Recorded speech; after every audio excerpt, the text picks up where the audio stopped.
Assalomu alaykum. Hozir sizlar bilan yopiq Telegram kanal yoki chatga pullik to'lovdan so'ng mijozimizga bir martalik individual linkni avtomatik tarzda berishni o'rganib chiqamiz. Buning uchun sizga tayyor shablon mavjud. Bu shablonni olish uchun BotPlace platformasiga kirasiz. Platformaga kirish uchun link shu video ostida bo'ladi. Platformaga kirib ro'yxatdan o'tganingizdan so'ng shabloni bo'limiga tushsangiz, yopiq Telegram kanal yoki chatga dostуп berish uchun tayyor shablon turgan bo'ladi. Buni ichiga kirsangiz, barcha ma'lumotlar tayyor turgan bo'ladi. Установить edit shablon tugmasini bosamiz va bosgan paytda bizga kerakli bo'lgan ma'lumotlarni qo'yishni so'rayapti.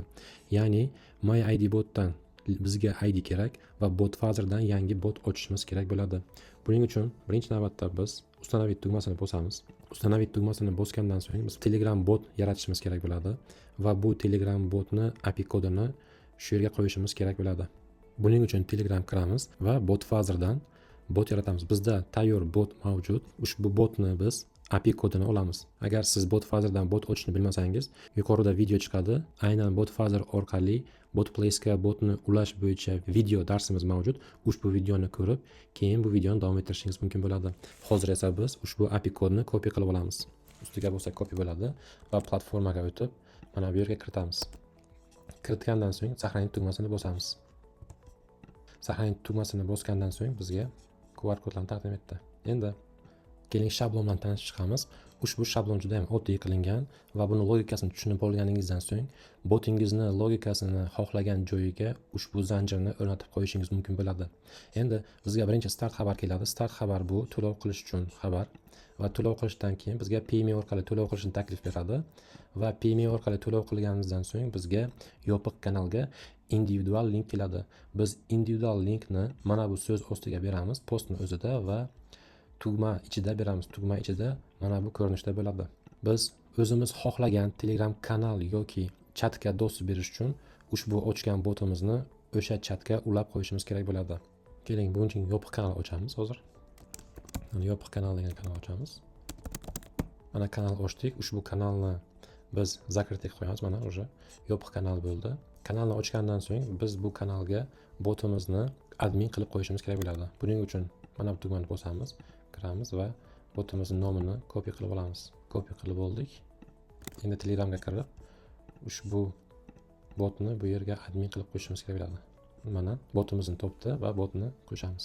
Bizga botni admin qilishni so'rayapti va buni tasdiqlaymiz va to'liq dostуп beramiz. Tayyor. Yopiq kanal va guruhni ID kodlarini olishning ikki xil usuli mavjud. Xo'p, hozir sizlar bilan kanaldan ID olishni o'rganamiz va buning uchun biz test deb yozdik. Mana test deb publikatsiya qildik. Ushbu xabarni perisat qilamiz, ya'ni JSON botga yuboramiz. Mana ushbu botga bu xabarni perisat qilamiz. Mana yubordik va kanalni ID'sini olib berdi.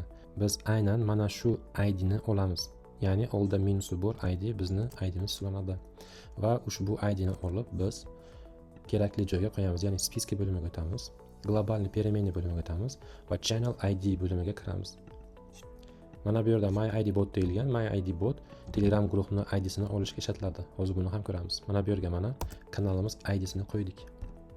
Saqlanishni bosdik. Endi bu yerga Telegram tokenni qo'yamiz. Buni biz BotFazerdan olgan edik. BotFazerga kirib ushbu tokenni o'rnatamiz. Mana o'rnatdik, saqlanishni bosamiz. Tayyor. Endi chatdan qanday qilib ID'ni olishni o'rganamiz. Buning uchun aytib o'tganimdek, MyIDBotni admin qilamiz va admin qilgandan so'ng slash ni bosamiz va slashni bosgandan so'ng mana bu yerda ID kodni yuborishni buyrug'ini bosamiz. Mana ID kodni buyrug'ini bosgandan so'ng bizga mana shu chatni ID'sini beryapti. Buni olib kerakli joyga, ya'ni spiska bo'limiga kirib, mana bu yerga qo'yishingiz mumkin. Eslatib o'taman, agar sizga bir vaqtning o'ziga ham yopiq kanalga ham yopiq chatga dostуп berish kerak bo'ladigan bo'lsa, buning uchun alohida liniya qilishingiz kerak bo'ladi va mana bu joyda o'zgartirish kiritishingiz kerak. Mana channel ID bizda hozir spiskada mavjud. Mana bu yerda channel ID ochganmiz. Channel ID'ni biz mana bu yerga qo'yganmiz. Va shuning uchun o'sha kanaldan olib bizga bittalik limit asosida link yaratib beradi va o'sha linkdan odamlar kiradi. Menimcha tushunarli bo'ldi. Agar sizga guruh kerak bo'ladigan bo'lsa, ya'ni alohida guruhni ham qo'shmoqchi bo'lsangiz, xuddi shu yerga group deb yozasiz. Group deb yozasiz va kerakli ID'ni qo'yib, bu yerga buni duplikat qilishingiz kerak bo'ladi va duplikat qilganingizdan so'ng mana bu yerda grup deb yozasiz. Xuddi shu so'zni o'zini yozishingiz kerak bo'ladi.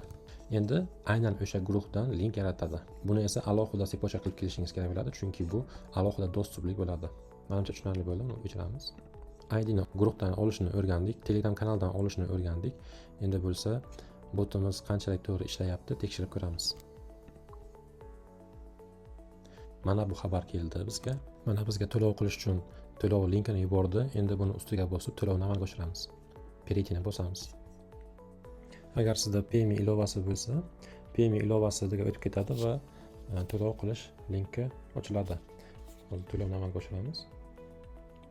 Mana to'lov amalga oshirilyapti. Mana to'lov amalga oshirildi. Telegram kiramiz. Mana to'lov amalga oshirilgandan so'ng bizga yopiq kanalga link keldi mana. Bu yerdan bosib kirish ham mumkin yoki tugmani bosib kirishimiz mumkin bo'ladi. Yopiq kanalga kiramiz, bosamiz. Mana qo'shilish tugmasini bossak, hozir kanalga kiramiz. Mana biz yopiq kanalga qo'shildik. Xuddi shunday siz ham o'zingizning kanal yoki guruhlaringizga pullik to'lov asosida individual link berish orqali qo'shilishingiz mumkin bo'ladi. Individual linklarning sonini mana bu yerda qo'shishingiz mumkin. Xohlasangiz 10 kishilik, xohlasangiz 2 kishilik qilishingiz mumkin. Buni chegarasi shu yerda belgilanadi. Xuddi shunday tarzda o'zingizning mijozlaringizga yopiq kanal yoki chatlarga dostуп berishingiz mumkin bo'ladi. Juda ham oson va oddiy. Agar qayerdadir tushunmagan bo'lsangiz, ushbu video ostida chatga yozib qoldirsangiz, sizning savollaringizga javob beramiz. Va ushbu shablonni BotPlace platformasiga joylab qo'yamiz. YouTube kanalimizni kuzatib boring. Bu yerda har doim siz uchun foydali bo'lgan botlar ko'rsatib boramiz va ushbu botlarning shablonlarini sizga bepul taqdim etib boramiz. Xayr, salomat bo'ling.